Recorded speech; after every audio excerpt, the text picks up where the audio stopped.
ஒருத்தவங்க நம்மக்கிட்ட நல்லா பேசிக்கிட்டே இருந்துட்டு திடீர்னு அவங்க பேசுகிறத நிப்பாட்டிட்டாங்க அப்படின்னா அதுக்கு ஏதாவது காரணம் இல்லாமையாக இருந்திருக்கும்.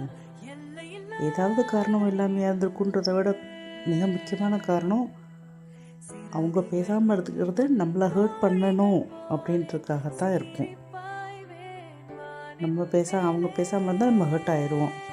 இப்போ நம்ம ஹர்ட் ஆனால் அவங்களுக்கு அது சந்தோஷம். நம்ம ஹர்ட் ஆகும்னு தெரிஞ்சும் அவங்க நம்மகிட்ட பிரச்சனைகள் பண்ணுறாங்க அப்படின்னா அவங்களோட ஒரே சந்தோஷம் நம்ம ஹர்ட் ஆகிறது மட்டுமாக தான் இருக்கும்.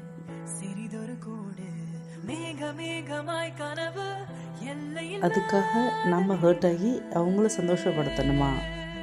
ஹர்ட் ஆகாமல் நம்மளால் இருக்க முடியாது. அதைத்தான் செய்வோம். இருந்தாலும் அதை வெளியில் காமிச்சிக்காமல் நம்ம ஹாப்பியாகவே வச்சுக்கிற மாதிரி இருந்துப்போங்க.